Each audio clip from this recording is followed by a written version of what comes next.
di MUI Kelurahan Pendak. Kepada beliau kami haturkan dengan segala hormat. Sallu ala Muhammad. Allahumma shalli wa sallim wa barik alaihi.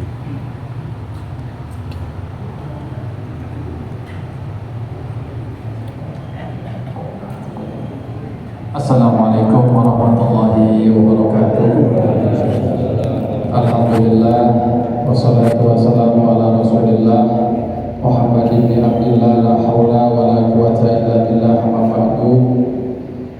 Yang sama-sama kita hormati Ketua DKM Masjid Al-Hidayah Bapak Ustaz Dr. Haji Mariani beserta jajaran, dan juga yang sama-sama kita hormati rombongan dari kelurahan beserta MUI Kelurahan Pedahan, dan juga yang saya hormati para alim ulama, para tokoh masyarakat, Bapak Sekel, Bapak RW Dasuki, Ustaz Bagus Soleh,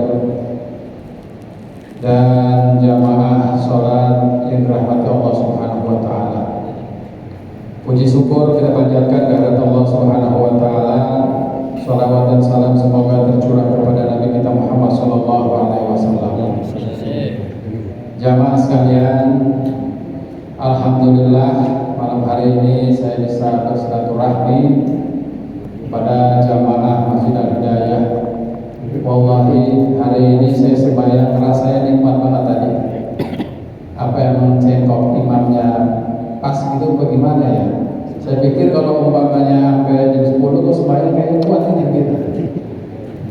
Jadi ada orang dulu begini pas ditanya kenapa nggak sholat, capek.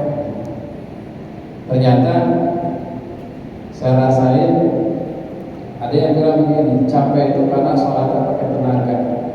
Tapi kalau sholatnya dengan hati, dengan keimanan, enak. Tapi didukung dengan sesuatu yang indah. Saya merasakan benar enak tadi gitu. Wah, luar biasa ini. Kayak nanti kemarin lagi. Insya Allah. Jamaah sekalian dirahmati Allah Subhanahu wa Ta'ala, kita kaum muslimin tentu yang menyadari bahwa kehidupan kita ini singkat. Maka pasti kita akan melaksanakan ketaatan kepada Allah Subhanahu wa Ta'ala. Bulan Ramadan ini yang kita ketahui adalah bulannya Al-Quran. Syahrul Ramadan alladzi unzila fihi Al-Quran hudan lin-nasi wa bayyinatin minal huda wal furqan. Maka di dalam Al-Quran Allah banyak menjelaskan kisah-kisah para orang-orang terdahulu, sehingga Allah menjelaskan a'udzubillahi minasyaitonir rajim. Laqad kana lakum fi qasasihim ibratun liulil albab. Sungguh telah ada pada kisah-kisah mereka itu menjadi pelajaran bagi orang-orang yang berakal. Jadi diceritakan tentang sejarah oleh Allah kepada baginda Nabi Muhammad SAW supaya kita bisa mengambil pelajaran. Kita menyadari bahwa kita umat Islam ini hidup tidak lama, singkat. Makanya orang-orang yang menyadari kehidupan ini singkat, alhamdulillah, walaupun taraweh sudah sampai malam yang ke-12, ke-13 masih tetap semangat. Puasa Ramadan walaupun terkadang nggak sahur ataupun cuma minum air putih tetap kuat, karena dia menyadari bahwa kehidupan ini singkat. Apalagi kita umat Islam. Umat Islam itu Rasulullah menyebutkan umat Islam hanya 5 fase dalam kehidupan di dunia ini. Fase yang pertama, umat Islam dipimpin oleh baginda Nabi Muhammad SAW. Berapa tahun? 23 tahun. Itu sudah berlalu. Dengan perjuangan Nabi suka dukanya, semenjak Rasulullah diangkat menjadi Nabi dan Rasul umur 40 tahun, wafat di 63 tahun, berlalu sudah masa kepemimpinan baginda Nabi Muhammad SAW. Kemudian Rasulullah bersabda, apa kata Rasulullah SAW? Bahwa al khilafatu min ba'di salasuna summa takunu malakan. Kehilafahan setelah aku, kata Nabi, itu 30 tahun, dan setelah itu maka digantikan dengan kerajaan. Setelah baginda wafat, maka Islam dipimpin dengan Khulafaur Rasyidin. Yang pertama Abu Bakar As-Siddiq sebagai khalifah, itu selama 2 tahun, kemudian sakit dan wafat. Kemudian digantikan oleh Umar ibn Khattab. Kemudian Umar ibn Khattab juga wafat, dibunuh oleh Abu Lu'lu' al-Fairuz sedang sholat. Jadi pakai belati, ujungnya bercabang 2, ditancap, matilah daripada Umar bin Khattab. Kemudian digantikan oleh Utsman bin Affan. Kemudian Utsman bin Affan pun begitu, mati terbunuh, yang dibunuh oleh Abdullah bin Sabah, pendiri Sabah, aliran Syiah. Abdullah bin Sabah ini adalah orang Yahudi yang pura-pura masuk Islam. Kemudian setelah dia pura-pura masuk Islam, maka dia mengorganisir kaum muslimin untuk memberontak kepada sistem khilafah Islam. Setelah wafat, maka Islam dipimpin oleh Ali bin Abi Thalib, sepupunya Nabi, menantu Nabi Muhammad SAW. Kemudian Ali bin Abi Thalib pun mati dibunuh oleh Abdurrahman bin Muljam. Juga lagi baca Al-Quran ketika 7 Ramadan, tanggal 7 Ramadan dibunuh. Ketika sholat, kalau Utsman bin Affan sedang baca Al-Quran, maka wafatlah daripada Ali bin Abi Thalib. Dan itu kekhalifahan itu baru 29 tahun 6 bulan, berarti kurang 6 bulan. Maka kaum muslimin membaiat Hasan bin Ali, cucunya baginda Nabi Muhammad SAW.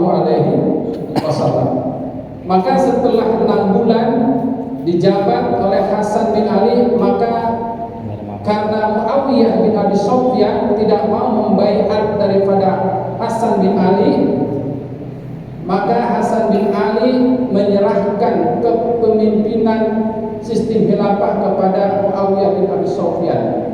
Maka genaplah kepemimpinan setelah Nabi Muhammad 30 tahun.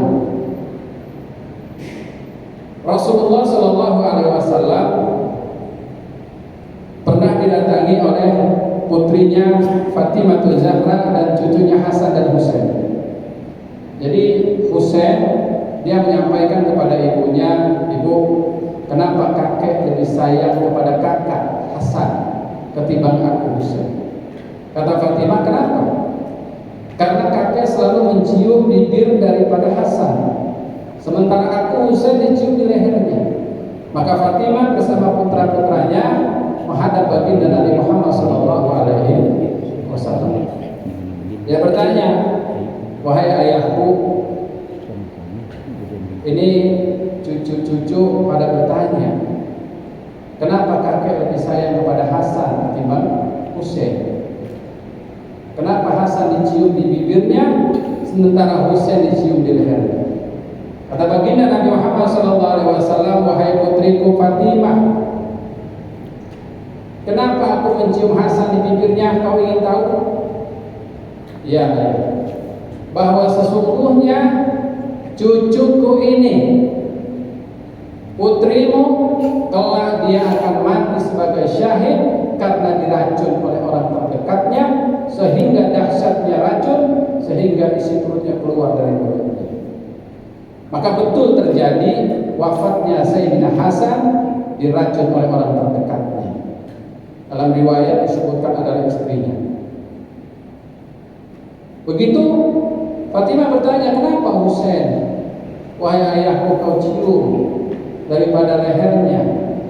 Maka Rasulullah memandang Sayyidina Husain dan juga memandang Fatimah dengan pandangan yang tajam, dan kemudian Rasulullah pun pingsan.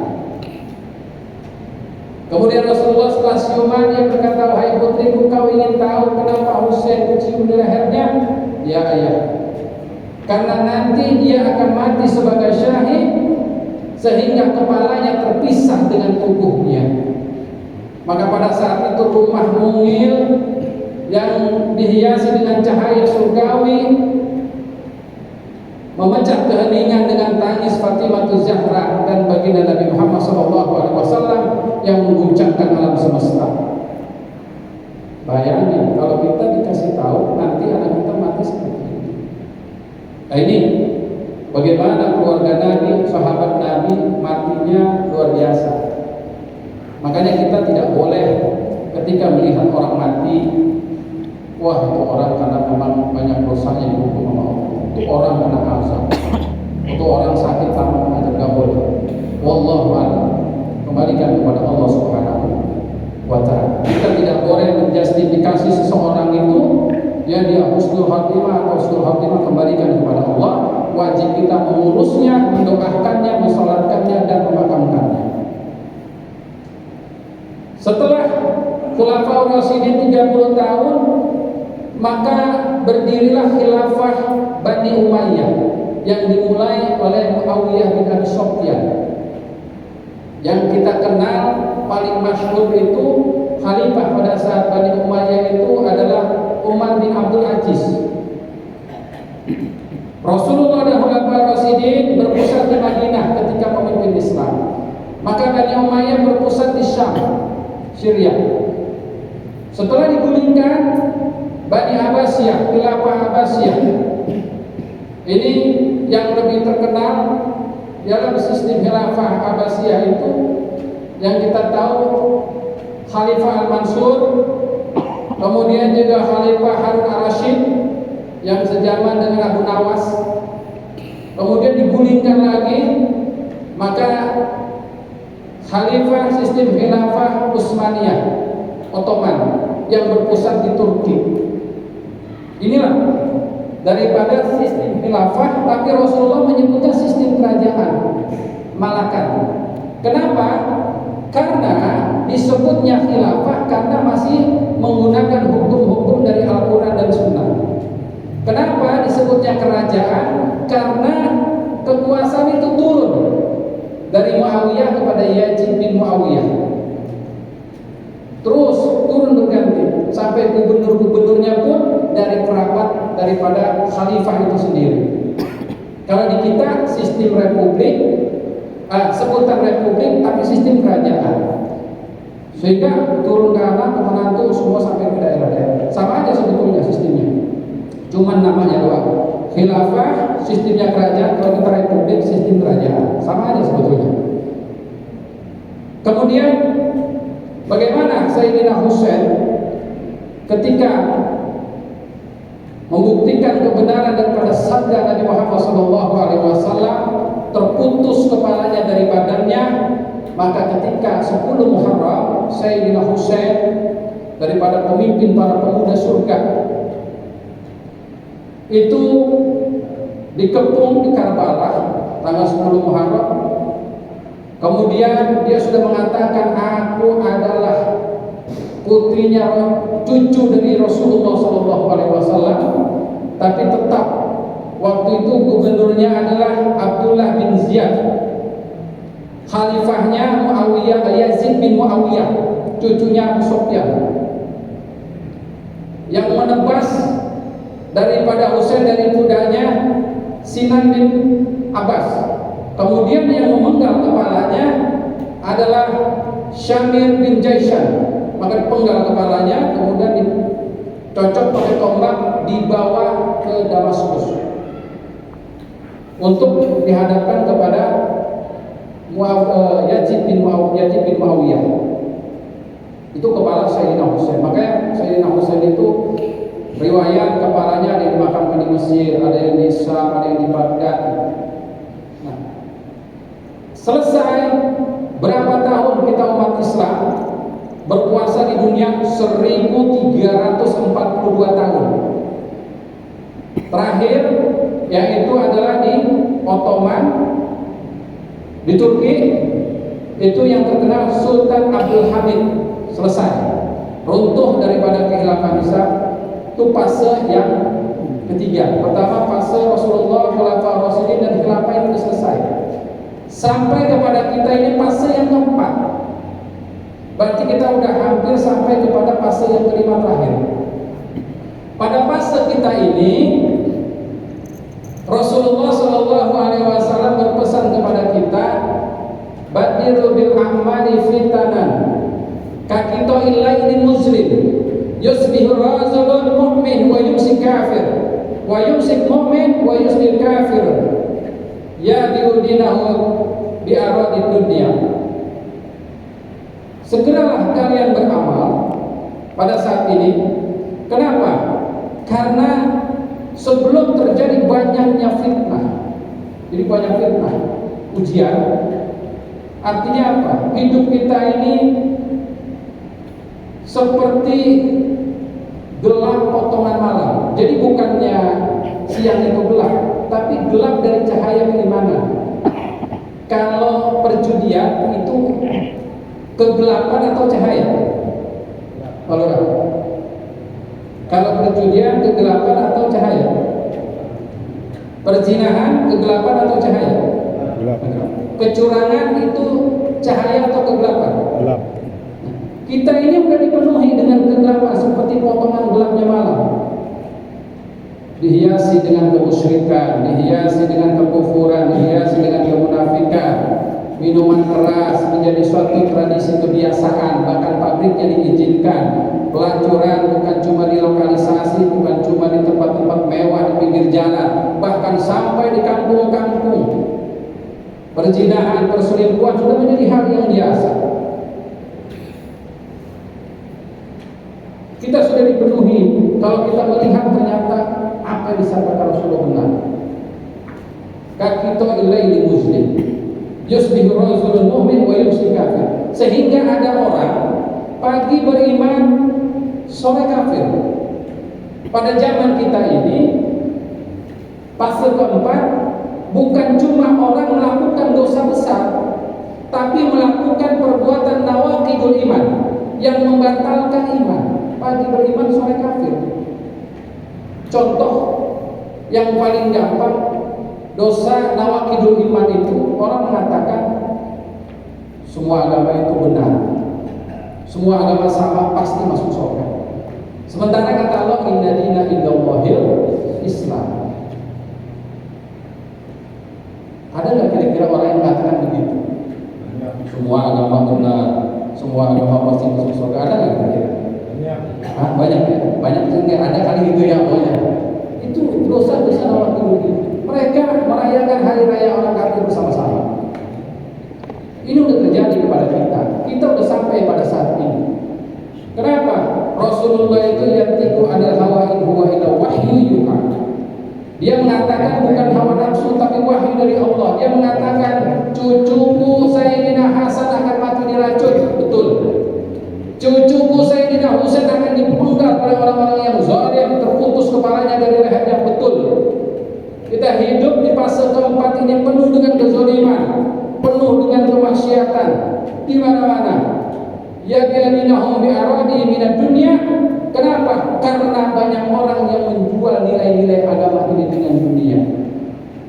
Contoh, sekarang negara Islam Palestina, Masjidil Aqsa itu kiblat pertama kaum muslimin. Direbut oleh Zionis, dia mendirikan negara di situ. Kalau Jazirah Arab bersatu sekali gempur, habis nggak? Habis. Enggak bakalan habis seminggu, habis dikeroyok rame-rame. Tapi mereka nggak mau, karena ada perjanjian dunia, dagang, diplomatik, dan mereka punya perjanjian kerjasama dengan sekutu-sekutu Israel, sehingga dia lebih baik mengorbankan agamanya, saudaranya seiman, mengorbankan daripada kiblatnya yang pertama, daripada rusak hubungan dunianya dengan orang-orang kafir tersebut. Ini sudah terjadi kepada kita semuanya. Maka inilah orang yang ma'rifatul zaman.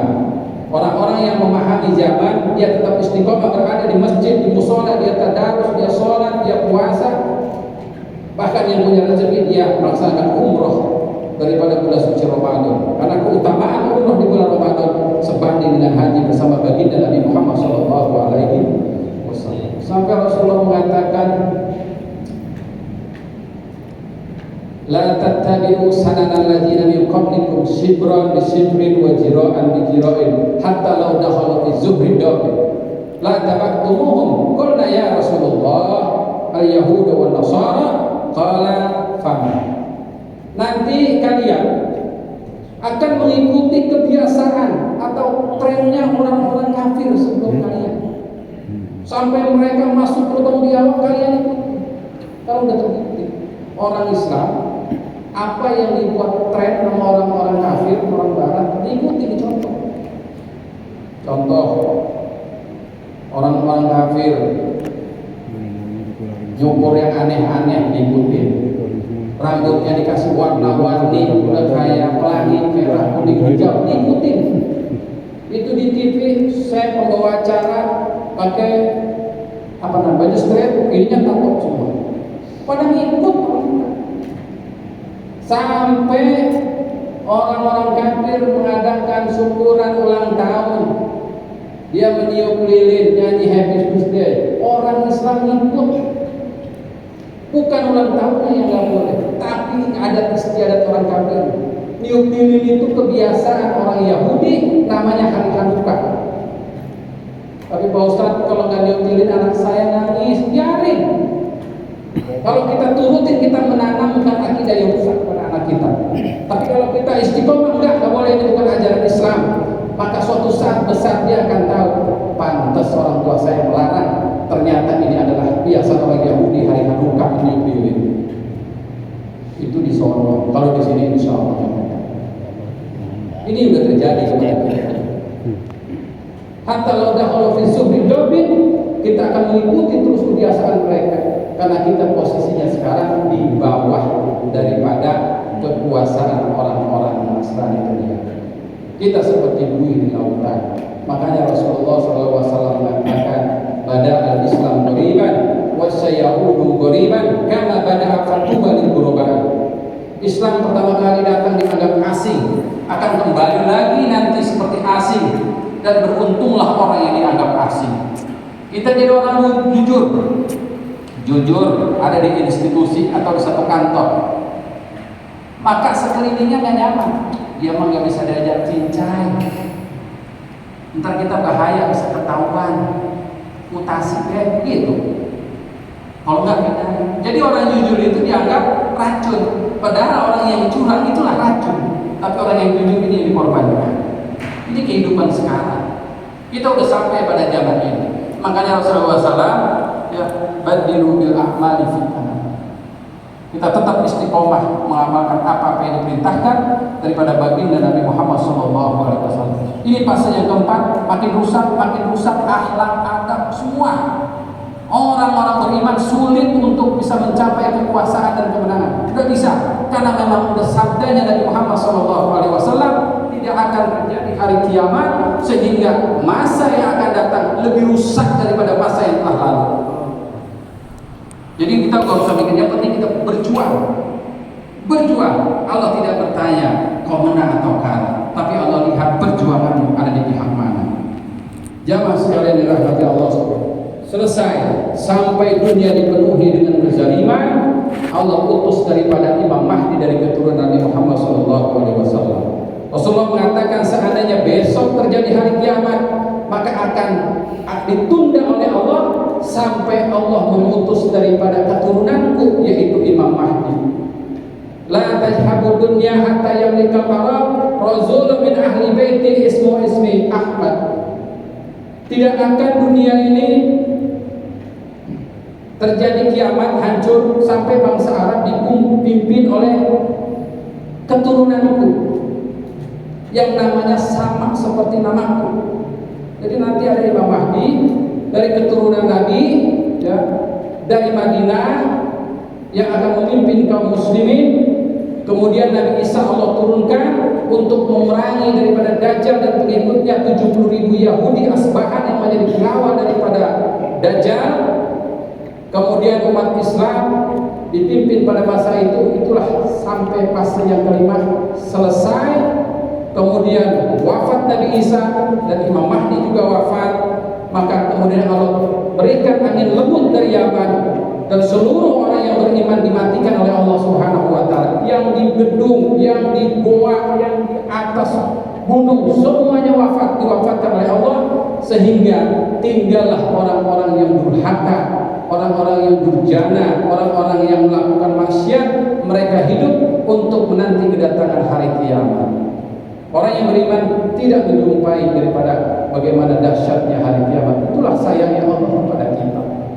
Jika Allah sayang kepada kita sampai kita tidak mau Allah melihat bagaimana orang beriman menghadapi dahsyatnya hari kiamat yang terjadi puncaknya dahsyat, kenapa kita tidak sayang kepada diri kita?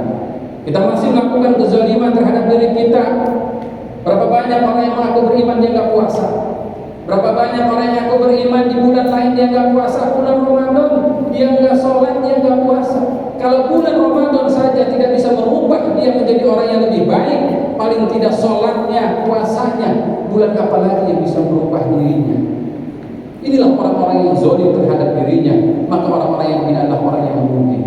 Maka mudah-mudahan daripada 5 fase kehidupan umat Islam ini menjadi ibrah pelajaran buat kita dan para sejarah, bahwa umat Islam adalah umat yang betul-betul dipilih oleh Allah Subhanahu wa taala dan istiqomah kepada sunnahnya baginda Nabi Muhammad sallallahu alaihi wasallam. Inilah yang